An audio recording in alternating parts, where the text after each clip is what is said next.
Hello, good morning mga lalabs, mga bayots, magandang hapon Pilipinas, Luzon, Visayas at Mindanao sa mga kapwa ko taga at kapwa ko OFW sa around world. Hello, good morning. Pag-uusapan natin itong Hipaldo na naman, si Bongbong Marcos, ngiting aso, daming laki na naman ng kanyang makukulimbat at ang kanyang mga cronies, mga kasabwat sa kanyang administrasyon sa pagnanakaw. Bakit? Kahapon ay yun na, nilagdaan na ni Bongbong Marcos ang 6.793 trillion pesos na pambansang budget sa 2026 no. Ang laki at ay may flood control pa rin budget. Hindi mawawala yun. No? So, ayan na. Ayon sa balita ay may control funds pa rin sa 2026 budget, sabi ng Department of Budget and Management or DBM. May nakalaan pa rin daw pondo na sa ilalim ng project na sa 6.793 trillion na to. So, hindi mawawala, no? So, ayon dito sa budget management na to, Acting Secretary Rolando Toledo, umabot daw sa 15.7 billion pesos ang nakalaang pondo para sa foreign assisted flood control projects na saklaw ng resilience projects ng Department of Public Works and Highways or DPWH. At binigyan din ang naturang pundo ay nakatali na sa mga umiiral na kasunduan at kontrata. So hindi na talaga mababali kung kaninong mga construction companies ang may yun, doon nakalaan ang mga budget na yun nagagawa kunwari ng mga flood control projects na wala naman. Proven na natin yan, no? Ang daming namatay, kahit saan. Cebu, doon sa Negros banda ba yun, sa Catanduanes, sa Metro Manila, sa part ng Luzon at kung saan pa walang flood control projects na ginawa. Wala na doon kay Sandro. Area sa lugar nila ni Bongbong, di ba? Oh. So, ang laking ngiti ni Bongbong Marcos. Paldong-paldo na naman sila. Sila ni Ralph Recto. Laki ng ngiti. Grabe. At may mga patutsada pa dito si Bongbong Marcos na hindi daw papayag na mapunta sa kurakot ang pinaghirapan ng bawat Pilipino. Really, baby? Ay, naku, hindi daw mapunta ha. At ito, ngiting aso silang dalawa, oh. Diba? Ni Ralph Recto. Tandaan natin ha, yung 60 billion sa PhilHealth no na ninakaw ni Bongbong Marcos at ni Ralph Recto na kinuha no, sa ahensya ng PhilHealth at inilagay iyon sa tawag dito sa treasury. Tapos doon nila kinuha at kunwari doon nila isinisiksik, ini-insert sa mga infrastructure. Tapos nung in-order iyon ng tawag dito, Supreme Court na ibalik, hindi nila binalik.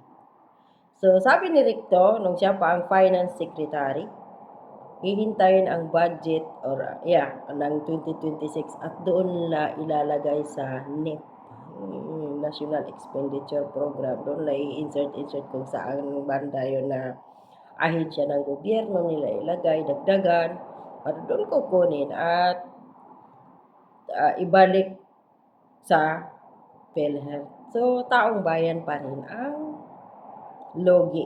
No? Dahil yung pera, ninakaw na nila, tapos taong bayan pa rin ginigisa sa sariling mantika. So, ito, binigyan din daw ni Ralph Recto, ni Executive Secretary Ralph Recto na ang taong bayan ang pangunahing makikinabang sa, huwag na ninyo kaming lokohin, Ralph Recto, na taong bayan ang makikinabang sa 6.793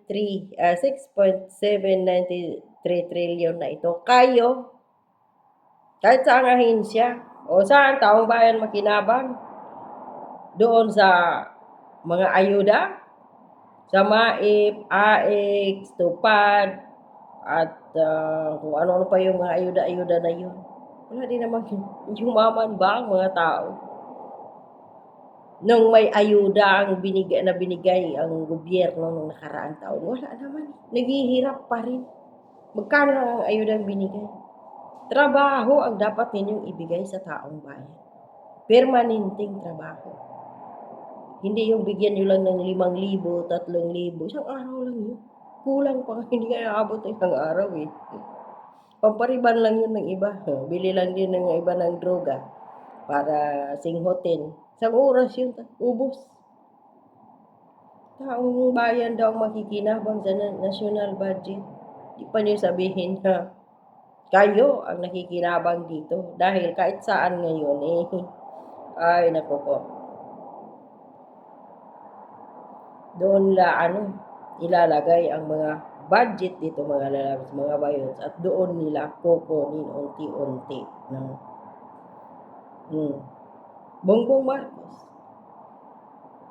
Ang kanyang Intel at saka confidential funds sa 2026 hindi bumaba.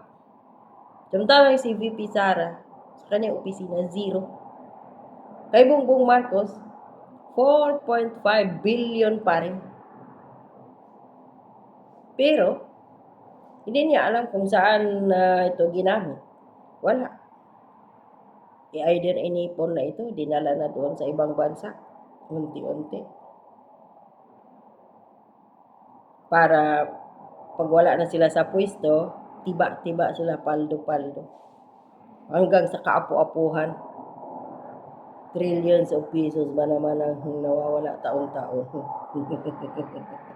Yaman. Dahil dito, opisina ni Marcos Jr. may 4.5 billion confidential at intelligence funds sa 2026. May kabuuang 4.5 yun, ang intelligence funds ni Marcos sa ilalim ng budget na yun. Ayon kay Ralph Recto, hindi nabawasan ang intel at confidential funds ng Office of the President kumpara nung nakaraang taon sa kabila ng panawagan ng publiko na bawasan ang mga secret funds. So wala.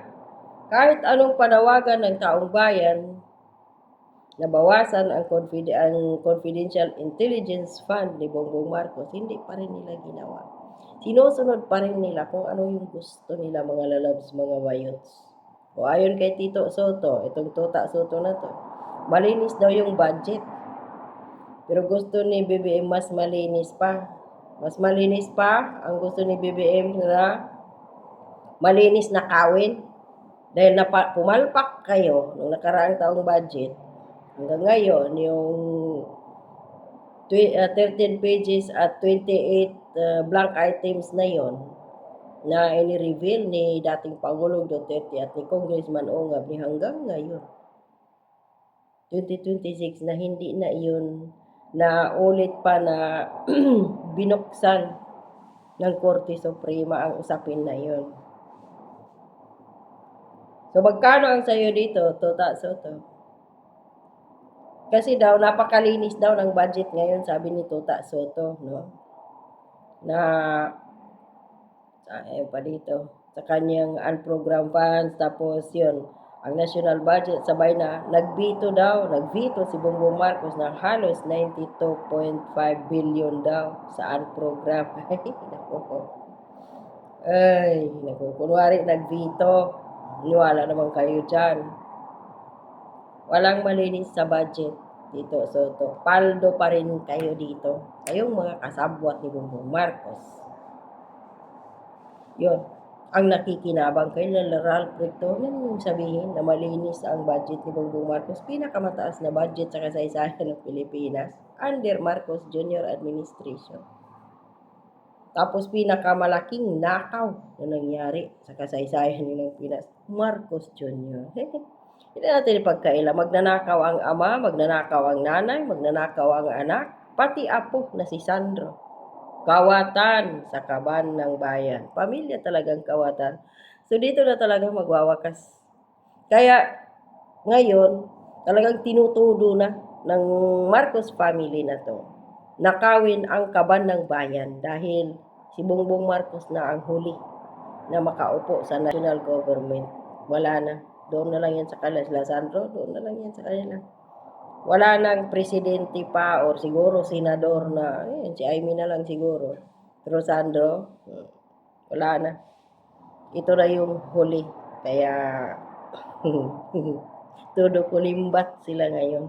Dahil mawala man sila sa politika sa Pilipinas, tiba-tiba sila hanggang sa kanilang kaapu-apuhan mag-i-enjoy sa pira ng taong, ng mga taxpayers ng mga Pilipino.